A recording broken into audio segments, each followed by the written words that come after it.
FSN Radio. It's all about what's next. Go to financialsurvivalnetwork.com and sign up for your free weekly newsletter. You'll also get 3 free reports. The Financial Survival Network. It's all about what's next. Welcome. You are listening to the Financial Survival Network. I'm Kerry Lutz. It's the first day of October 2019, and welcome. Well, markets are in somewhat of turmoil. Gold took a hit, but it's coming back today. Well, you know, when we think about stable investments for the long haul, you got to be thinking about real estate. And when I think about real estate, I think about Jason Hartman, who is with us now, and you find him over at jasonhartman.com. So Jason, you know, market heating up. We've got like all sorts of different trends taking place at the same time, and it looks very muddled at this point. But more importantly, if you're looking for clarity, the Profits in Paradise conference is coming up from October 26th through the 27th in beautiful Orlando. You are invited to attend. And we're giving away a couple of tickets. The third person and the sixth person to write to me will each get 2 free tickets to that event. It's being held in Orlando. And Jason, welcome back. Hey, thanks, Kerry. It's been a while, and it's good to be back on the show. And you know, you said that so well just now. The market is muddled. It is a tale. I would say it's a tale of 2 cities, but it's really a tale of 3 cities, if you will. And by that, I don't really mean cities. I'm just using that as a metaphor. But it really is split. And if you look at the real estate market and segment it, of course, geographically, but also by price and by product type and everything else under the sun, you can slice and dice things many ways. But what we have right now, Kerry, as you alluded to, is we have a real softening in the high-end homes. In fact, I might even argue that it's a collapse. I was just in New York City last week. Of course, you and I both live not too far from Miami, and these markets are a mess. I mean, they've been overvalued. They are falling. The chickens come home to roost. What goes up must come down, whatever way you want to say it. They've been overvalued. Then you've got the middle of the market, and we're seeing a lot of price reductions in the middle point of the market. Now, I don't say numbers only because low, middle, and high end is different in every market, right? But I think it would be safe to say that the middle is, in many places, $400,000 or $500,000. Okay, I'll just throw out those kind of numbers, and those are softening. We're seeing lots of price reductions, but contrary to the high end, which is really in free fall in many places, and the middle end that's definitely softening. The low price properties, these bread and butter properties that we like to buy and hold as rental properties, I mean, inventory is still extremely tight. Maybe it's just a little better than it was last year and the year before, where it was even maybe tighter. But the builders coming out of the Great Recession have just not been building these homes. And so there's this incredible shortage of supply that is still with us. It is still with us. And that's what's causing these lower price properties, what you might call workforce housing, or even a little bit above workforce housing. And in most places, this means properties that are, and I don't mean junky properties, but it means a single family home that someone listening can invest in today for anywhere between $90,000 and $150,000, $170,000. I mean, extreme shortage. Coming out of the Great Recession, home builders are building less than half of what they used to in terms of that kind of supply. And I'll just give you a couple of real life examples. And this comes from John Burns Real Estate Consulting. We had him speak at our Meet the Masters event about a year and a half ago. That was a 3-day conference where we had him and Ron Paul and some other great speakers. And they show a graph, the current single-family home permits as a percentage of the prior peak of the market. Right. And their peak, they're saying, is around middle of 2006. Okay? So you just get a sense of timing there. And back then, by the way, there were 394,000 single-family home permits issued. Mm-hmm. Okay? And currently, there's only about 181,000 single-family home permits. Less than half.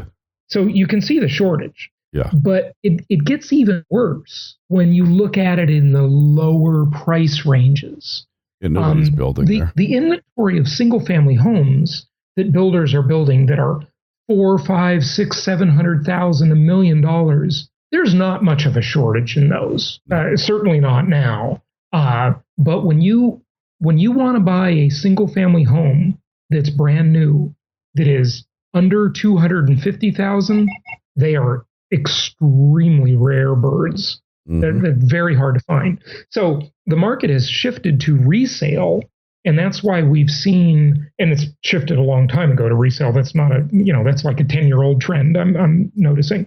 But we've seen a boom in rehab. So a lot of fix and flip, a lot of contractor business, a lot of rehab business, but not new construction business. So any of our clients that have been buying through me and my companies over the last 15 years have purchased this low-cost, entry-level, what you might call workforce housing. Mm-hmm. They're in just a tremendous position because they're taking advantage of rarity, and the rarity of this product is incredible. You know what it's like? You know what it's like? It's like trailer parks. It's like whatever trailer parks are in place now, that's it. They aren't building new trailer parks. Exactly. And they're not building new working class housing other than in like really government subsidized jurisdictions where it's just a rotten deal for everybody, but they feel compelled to do it for political purposes. And nobody is building what you would call truly middle class affordable housing. You'll see a little bit here and there in Florida on the low end. Very little bit in Texas, these low cost, relatively low cost compared to others. But generally, you're just not seeing a whole heck of a lot. No, you're not. And, two things, you talk a lot about precious metals on your show. And, two things really drive the value of any asset. And one is scarcity and the other is utility, right? Yeah. So, the thing needs to be scarce otherwise it won't be valuable if it's plentiful, right? Sand is cheap because it's plentiful. Mm-hmm. Diamonds are expensive because they're rare. But the other part of it is you got to have utility, right?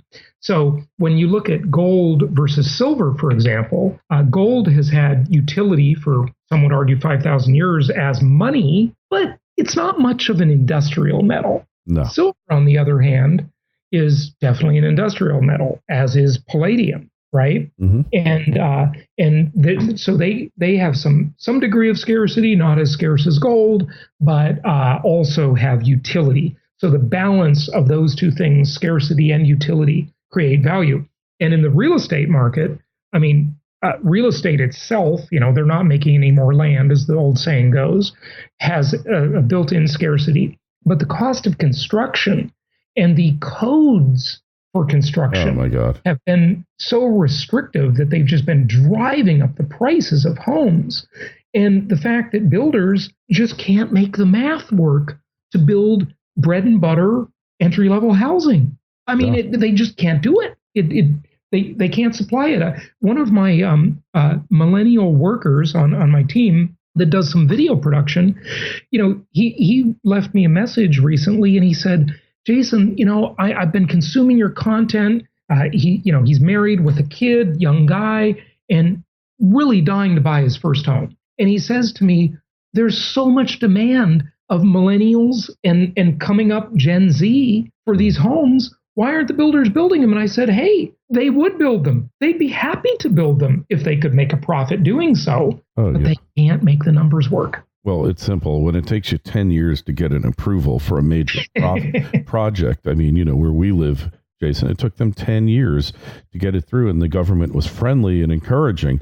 But with all of the crazy regulations and everything that they have to provide, you just can't sell, $150,000 homes, $200,000 homes when your cost per lot could be $10,000 to $20,000 just for all the regulatory stuff.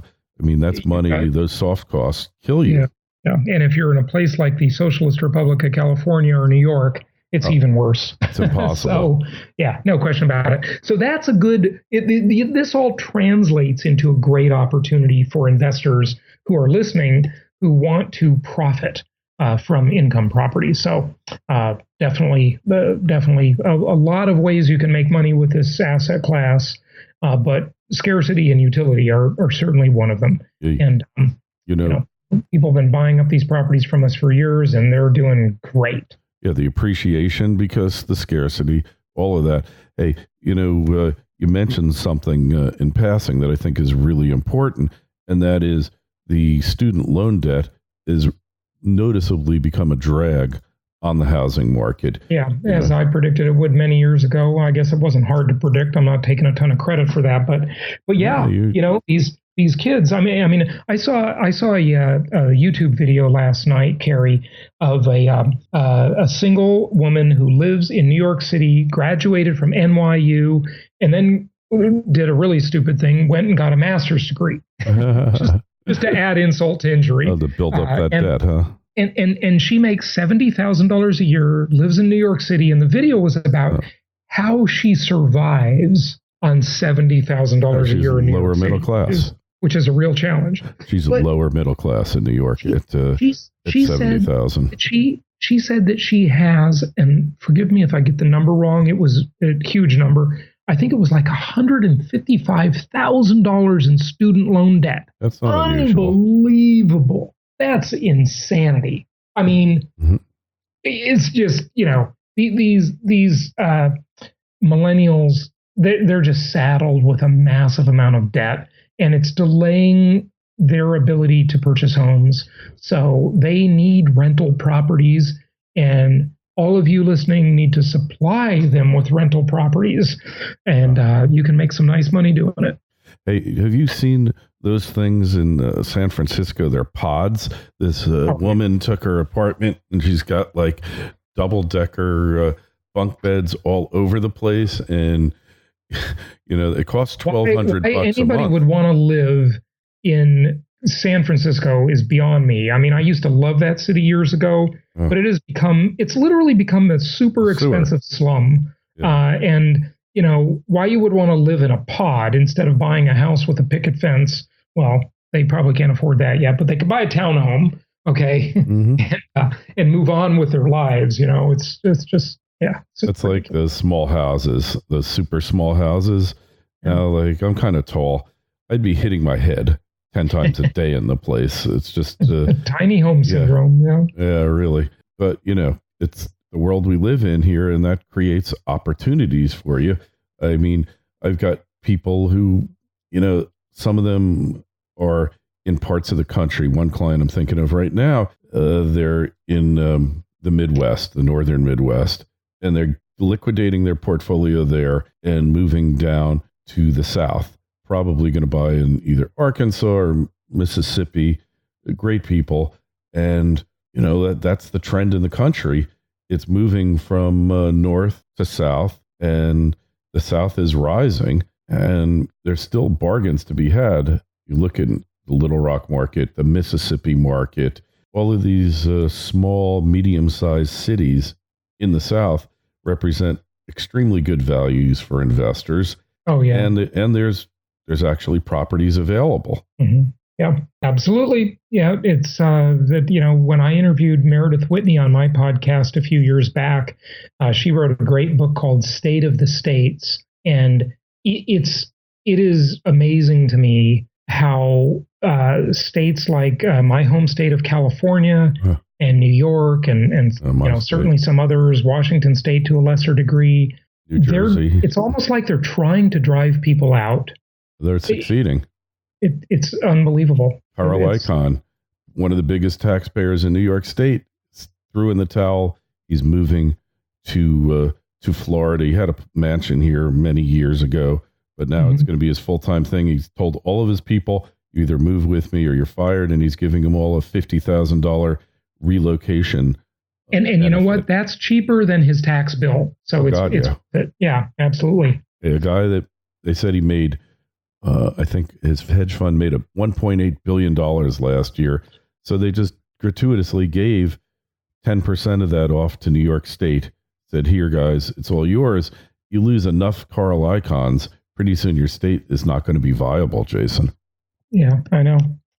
So that's the world we're living in. Hey, but that all comes down to this book you're reading by Taleb.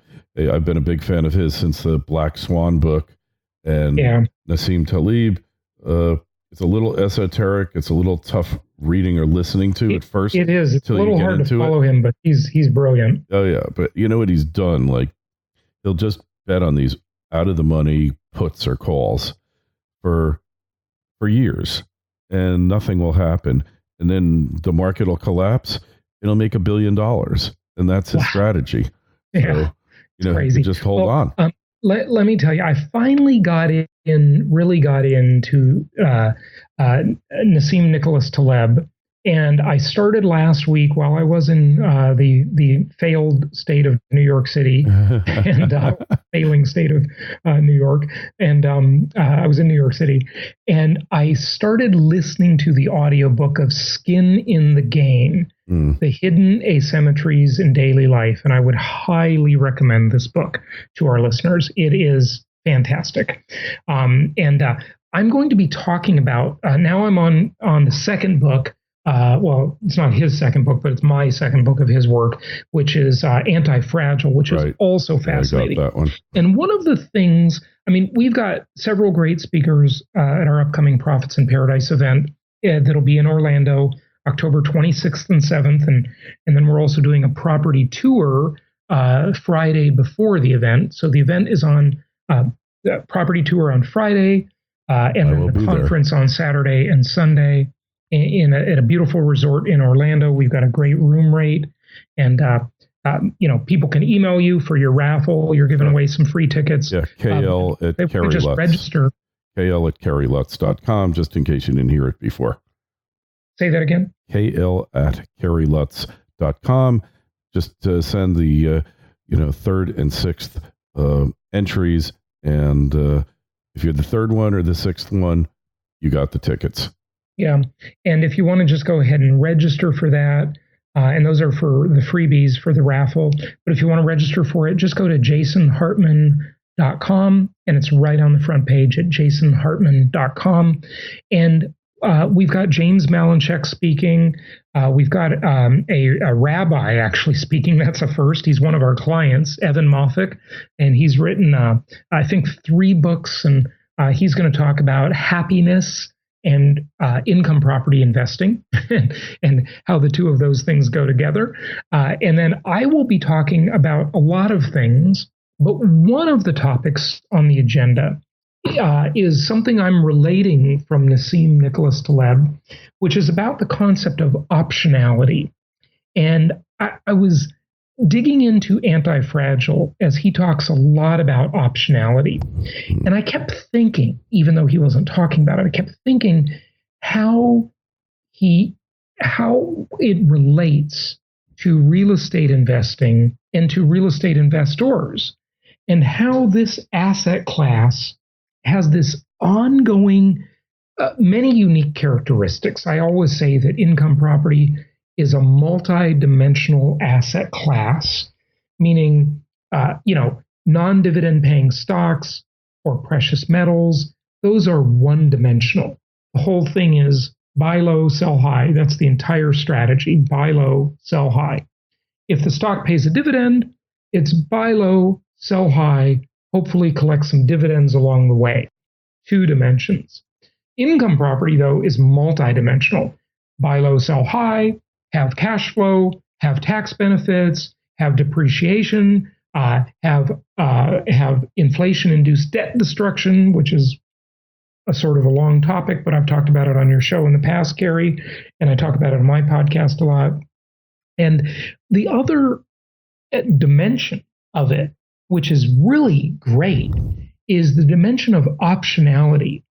And I haven't actually expressed it the way Taleb does it over the years, but I always talked about how with a property, well, let's first compare it to another asset class with precious metals or stocks and bonds, right? When you buy it, you're pretty much locked into the deal. That's the deal you agreed to, and now something better has to happen in the future to make it a good investment for you. With income property, however, when you buy it, you are not locked in. You have this unique characteristic, this unique dimension of constantly being able to renegotiate the deal. This ongoing optionality, if you will, where you can renegotiate the deal. You can improve the property and change the characteristics, change the value, change the rental income. You can do a deal with your current tenant or your next tenant on a rent-to-own or a lease option and improve the cash flow. You can refinance the property and improve the cash flow of the property.